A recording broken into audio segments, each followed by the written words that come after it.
Have you ever noticed how some people, after spending their entire lives looking forward to retirement, seem to become even busier once they finally stop working? It's almost as if the moment the alarm clock stops going off, a new, self-imposed one starts ringing, demanding they fill every single waking moment.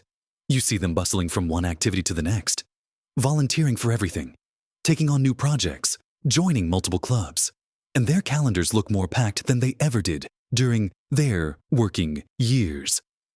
On the surface, it looks wonderful, doesn't it? Full of life, engaged, vibrant.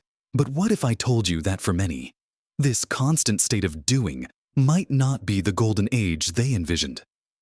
What if, beneath all that admirable activity, there's a quieter, more painful reality unfolding? A reality where the very busyness they embrace is slowly draining their energy, dimming their spark, and actually making them feel more tired and less fulfilled than ever before. It's a surprising truth, a secret many don't even realize about their own lives until the effects become undeniable. In this video, we're going to uncover why staying too busy after retirement isn't just tiring, but how it might be quietly harming your well-being, your relationships, and even your health. We'll explore 5 simple shifts in perspective and daily practice that can help you reclaim a retirement that's truly about thriving, not just surviving. So, settle in, because you'll want to watch to the very end for something that will truly surprise you. Let's dive right into the heart of the matter and talk about that relentless pressure to fill every hour, every minute of your post-retirement life. It's as if, for decades, our worth was inextricably linked to our productivity, our job titles, our ability to juggle multiple tasks and projects. We were praised for being busy, for always having something on our plate, and when that structure disappears, when the alarm clock stops and the meetings cease, many of us, almost instinctively, recreate that same demanding schedule in retirement. We start signing up for every single club, volunteering for every committee, taking on new hobbies with an almost frantic energy, as if we're trying to prove to ourselves and to the world that we're still valuable, still relevant. This often leads to what I call the overscheduled life. You might find your calendar looks just as packed, if not more so, than it did when you were working. You're rushing from a morning fitness class to a volunteer shift, then to a social luncheon, followed by a grandchild pickup. And before you know it, the day is gone, and you're utterly exhausted. The problem here isn't the activities themselves. Of course, staying active and engaged is incredibly important. The issue arises when the sheer volume and pace of these activities mirror the demands of a full-time job. It leaves little room for spontaneity, for quiet reflection, or simply for just being. You might find yourself saying yes to things out of habit, or out of a sense of obligation, rather than genuine desire. Perhaps you feel guilty if you have an empty slot in your day, as if an unscheduled moment is a sign of failure or idleness. This constant motion, this feeling of needing to do it all, can be incredibly draining. Not just physically, but mentally and emotionally. It's a subtle form of stress that builds up over time, leading to a creeping sense of fatigue, irritability, and even a loss of the joy that these activities were supposed to bring. Think about it. When was the last time you truly felt rested? Not just from sleep, but from the demands of your day. If your answer isn't immediately clear, or if you feel a little twinge of guilt about even considering resting, then you might be caught in this overscheduled trap. The actionable step here is to learn the art of saying no, not just to others, but to that internal pressure that tells you you must always be productive. It's about scheduling white space in your calendar, time that is deliberately left open, with no agenda, no expectations. Treat these empty slots as sacred appointments for yourself. Use them to follow a sudden whim, or simply to sit quietly with a cup of tea. Reassess your motives for busyness. Are you doing things because you genuinely want to, or because you feel you should? It's a powerful distinction. Consider the story of my friend, Margaret. When she retired from a high-pressure corporate job, she immediately filled her days with intense volunteer work and committee meetings. She was constantly on the go, always talking about how busy she was, But after a year, I noticed a change. She looked perpetually tired, and when I asked her how she truly felt, she admitted she was more stressed than ever. She missed the structure of work, but she was recreating the stress without the same sense of purpose. Margaret started by blocking out one full afternoon a week as Margaret's time, where she couldn't schedule anything, no matter what. At first, she found herself pacing, feeling restless. But slowly, she started to embrace the quiet, rediscovering her love for painting, simply puttering in her garden, or just reading a book without a deadline. This leads us perfectly into the next crucial habit that often gets overlooked in our rush to be constantly engaged, neglecting the power of true downtime. There's a significant difference between being busy and being truly rested. Many of us confuse active leisure, like social events or vigorous hobbies, with genuine downtime. We think if we're not working, we must be playing, and that playing has to be productive or stimulating. But our brains and our bodies need moments of unstructured time, moments to simply be, without an agenda, without a goal, without the need to achieve or perform. This is where the magic of true rest lies. It's not about sleeping, necessarily, but about allowing your mind to wander, to contemplate, to daydream. It's about embracing idleness as a form of self-care, rather than seeing it as a weakness or a waste of time. Imagine a beautiful spring morning. Do you rush out the door to your first scheduled activity? Or do you allow yourself a few moments to sit by the window, watching the birds, sipping your coffee, and simply enjoying the stillness? This simple act, repeated often, can be incredibly restorative. When we are constantly stimulating our minds with tasks, information, and social interactions, we deprive ourselves of the opportunity for mental processing and creative thought. Our brains need moments of quietude to consolidate memories, to solve problems unconsciously, and to recharge. Think of it like a computer that's running too many programs at once. Eventually, it slows down, crashes, or becomes inefficient. Our minds are no different. Constant stimulation, even good stimulation, can lead to mental fatigue, difficulty focusing, and a diminished sense of well-being. So, how do we cultivate true downtime? It starts with intentionally designating non-negotiable downtime in your daily or weekly routine. This isn't just about scheduling an hour for a TV show, but rather setting aside time to do absolutely nothing, or whatever your intuition guides you to do in that moment. It could be 5 minutes of quiet breathing before you get out of bed, or a half hour simply sitting in your garden observing the leaves on the trees. It's about practicing mindfulness in the most everyday ways, truly savoring your morning cup of tea, feeling the warmth of the sun on your skin, or listening to the rain outside your window without needing to check your phone or plan your next move. These small, deliberate pauses allow your nervous system to calm down, your mind to declutter, and your energy to replenish at a deeper level than mere physical rest can provide. It's about letting go of the need to be constantly entertained or productive. Many retirees fill every void with noise. The TV always on, podcasts in the background, constantly checking news feeds. While there's a place for entertainment, true downtime is about reducing external stimuli and connecting with your inner world. Consider going for a short, aimless walk without your phone or a specific destination in mind. Just notice what's around you, or spend some time looking through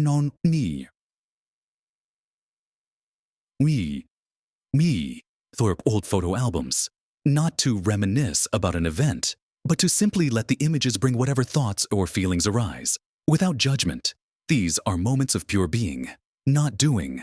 They might feel unfamiliar at first, even a little uncomfortable, because we're so conditioned to activity. But persist, and you'll find a profound sense of peace and mental clarity emerging from these quiet moments. It's a powerful antidote to the overscheduled life, allowing you to return to your chosen activities with renewed energy and a more appreciative heart. Moving on from the importance of true downtime, let's consider another subtle way. Constant busyness can undermine your retirement joy, losing connection in the rush. It might sound counterintuitive, doesn't it?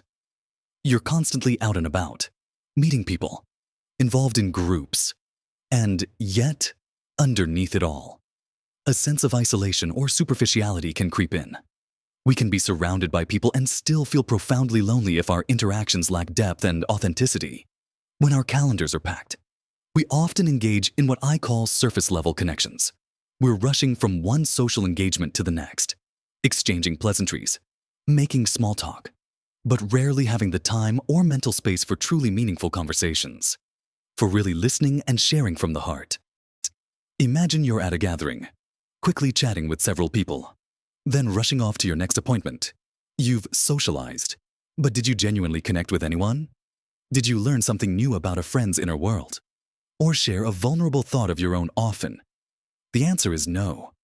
This kind of busy social calendar can feel fulfilling on the surface, checking off the box for social engagement, but it can leave you feeling empty, even more disconnected, because you're not nourishing the deeper need for genuine human connection. It's like eating fast food all the time. It fills you up, but it doesn't truly nourish your body. Similarly, constant, superficial social activity might fill your time, but it doesn't feed your soul. The actionable step here is to prioritize quality over quantity in your social engagements. Instead of signing up for every single group activity, choose a few that truly resonate with you and allow for deeper interaction. Make an effort to schedule one-on-one time with a close friend or family member, where you can have uninterrupted conversations. Put your phones away, truly listen to each other, and be present.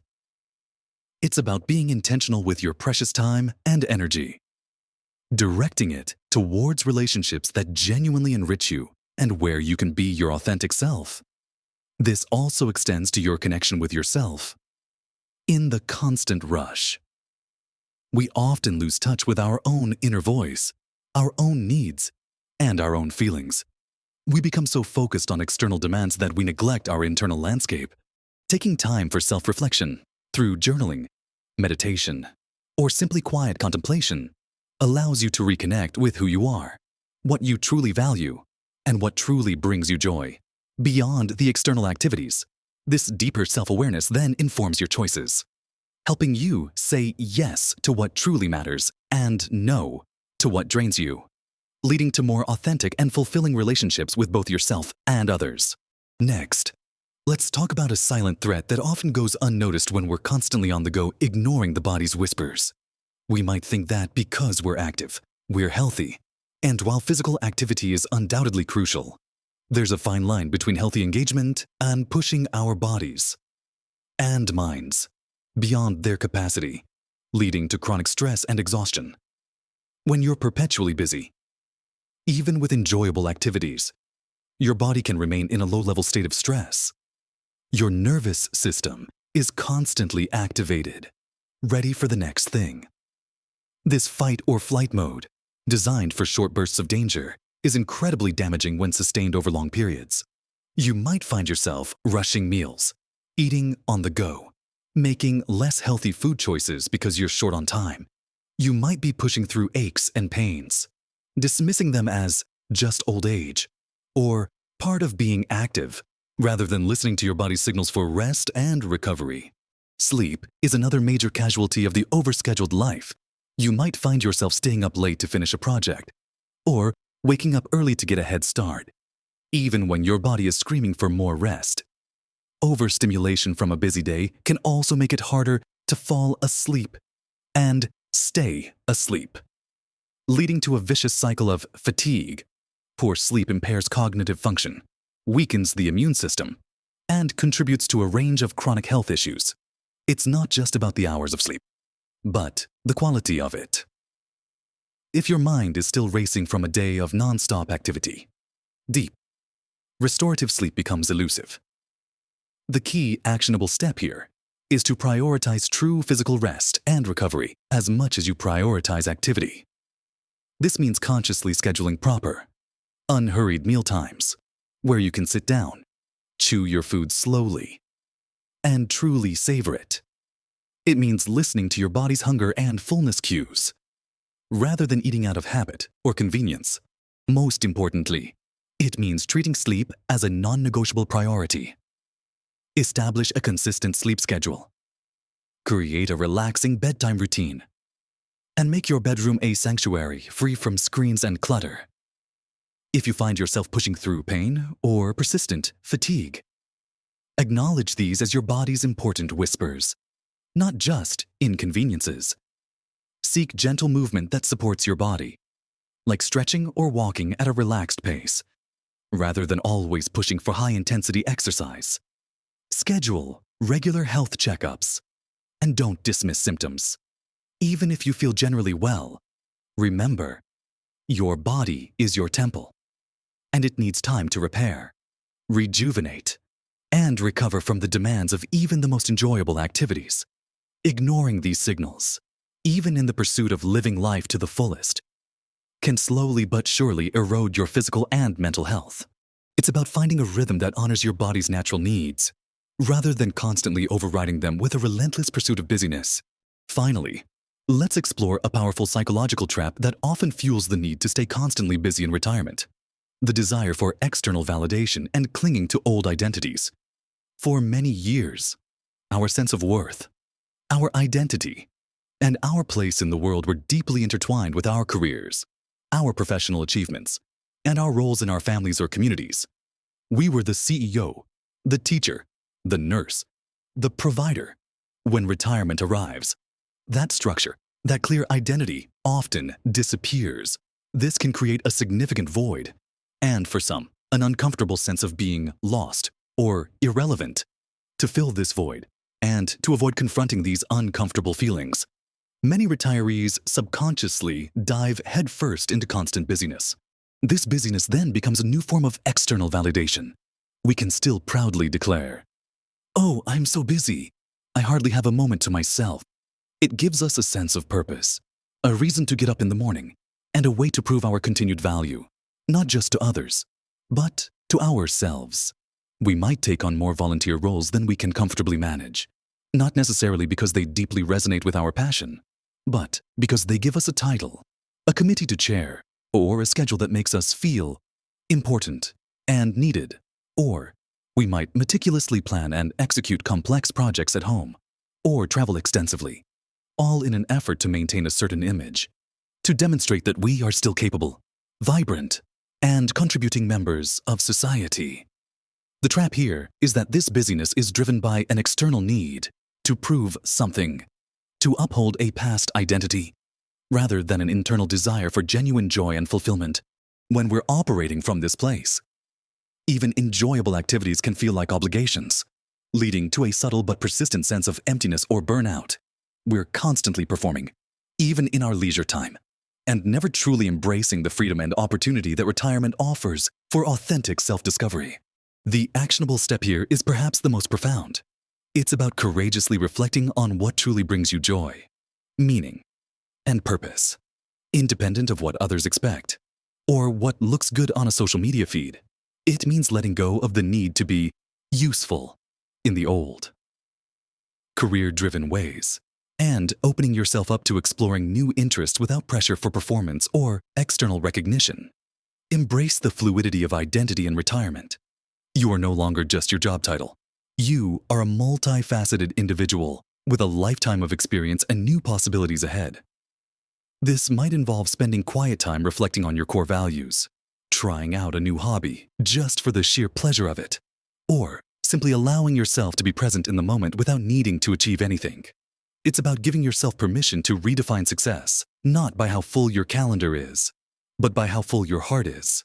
It's about letting go of the shoulds and embracing the coulds, discovering who you are now, what truly lights you up, and what kind of life you genuinely want to live, not the one society or your past self expects of you. This deeper inner work allows you to engage in activities from a place of genuine desire and authenticity, transforming busyness from a burden into a joyful expression of your unique self in this wonderful new chapter of life. So, as we bring our conversation to a close, let's take a moment to reflect on what we've explored. We've talked about how that seemingly innocent urge to fill every moment in retirement can subtly trap us in an overscheduled life, where we're constantly rushing, recreating the very stress we thought we'd escaped. We've looked at the critical importance of true downtime, those quiet, unstructured moments that nourish our minds and souls, allowing for genuine rest and reflection, rather than just more activity. We considered how a packed social calendar can, paradoxically, lead to a loss of deep connection, both with others and with ourselves, if we prioritize quantity over quality in our interactions. We also discussed the vital need to listen to our body's whispers, recognizing that constant busyness, even with enjoyable activities, can lead to physical and mental exhaustion if we ignore our need for proper rest, nutrition, and recovery. And finally, we uncovered how the pursuit of external validation and clinging to old identities can drive our busyness, preventing us from truly discovering and embracing the authentic purpose and joy that retirement offers. Remember, this isn't about discouraging activity or engagement. Far from it, it's about finding a rhythm that truly serves you, one that balances doing with being, activity with rest, and external connection with internal peace. Small shifts can make an enormous difference to your health, your happiness, and your overall well-being in this precious chapter of your life. Give yourself permission to pause, to choose quality over quantity, and to redefine what a fulfilling retirement truly means for you. It's not about how many things you can fit into your day, but about the depth, joy, and presence you bring to the moments that truly matter. So, I invite you to start by perhaps just choosing one small thing from our discussion today, maybe blocking out just 15 minutes of quiet time tomorrow, or intentionally saying no to one obligation that doesn't light you up. See how it feels. I'd love to hear your thoughts on this. Have you found yourself feeling more stressed than expected in retirement due to constant busyness? What does true rest, or meaningful connection, look like for you? Share your experiences and insights in the comments below. Your wisdom helps us all. If you found this video helpful, please give it a thumbs up and consider subscribing to our channel for more content designed to help you live your best life at every age. Thank you for joining me today. Embrace the beautiful gift of your time. Live vibrantly, authentically, and joyfully in every moment.